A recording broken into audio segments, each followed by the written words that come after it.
Hi, I'm Coop with Head Tyrolia. We're here today in our Boulder, Colorado showroom, and I'd like to introduce you to our all-new line of Kore skis.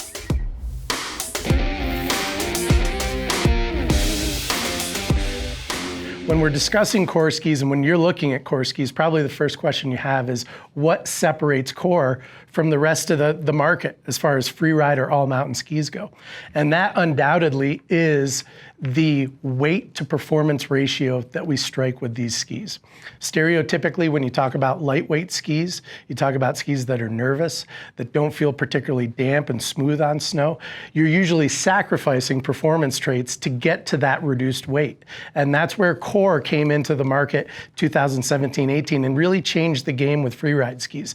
These skis have a tremendous lightweight construction, but elevate the performance level to something that we'd really never seen before in the freeride market.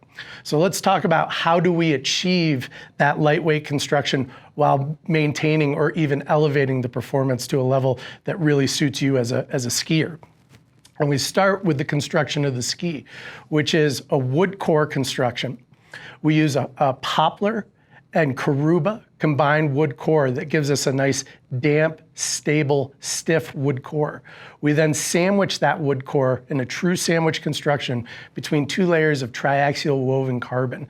And that carbon really, in a lot of skis, is replacing metal or titanol that we use in skis. And that gives us dampness, but also responsiveness as we're skiing through the turn and when we're accelerating out of the tail of the turn. That carbon really helps to add explosiveness and reaction out of the tail of the turn.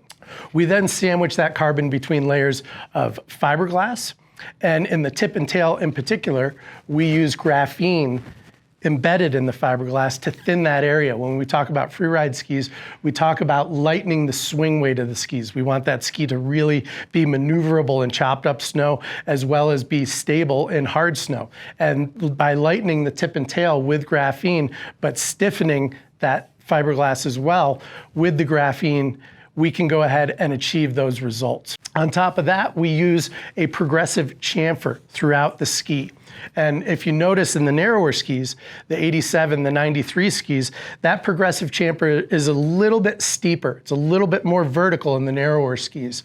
And it's not quite as pronounced in the tip and tail. When you look at the wider skis, the 105, the 111, the Kore 117, you'll notice that chamfer comes into the ski much more in the tip and the tail, lightens that swing weight up even more, and then gets a little steeper underfoot so that we're really blending a stiffer feel underfoot with a more playful, softer feel in the tip and tail. So that progressive chamfer allows us to fine-tune that performance, where we can make the narrower skis a little bit more intended for hard snow and groomed terrain, as well as blending into chopped up and cruddy snow. And then the wider skis, the 105, the 111, the 117, we make those skis extremely playful. Soften that tip and tail up, add a little bit more rocker to the ski, and go ahead and get you into that soft snow conditions, make you extremely comfortable. Now let's take a look at the entire line of Kore skis. And we'll start with the Kore 87, moving up to the 93, the 99, the 105, the 111, and the 117. Now, like I said, we really position the 87, the 93, and the 99 to have more reactiveness out of the tail, to have better edge hold. We do that through the construction as well as that progressive chamfer, and then we work into a softer, more playful feel in the wider skis. So when we're looking at the 87 and the 93, those are skis that really perform extremely well in a mix of groom conditions and crud snow. When we look at the 99 in particular, that's a great hybrid ski. That ski can be used as an on-mountain resort ski, as well as a narrower backcountry or side country ski. So a very hybrid position with the Kore 99, giving you a tremendous amount of versatility. The 105 and the 111, we're now getting into that wider powder-oriented ski that really highlights the conditions in the Western US and Western North America. We can go ahead and use these skis even as all-mountain skis if you're getting out there a lot, because there is a tremendous amount of versatility built into these skis. And you can go ahead and feel that underfoot when you're using the 105 and the 111. And then certainly the 117, that is that true powder ski for those big heli days, for those big powder days when you want to get maximum flotation out of the ski.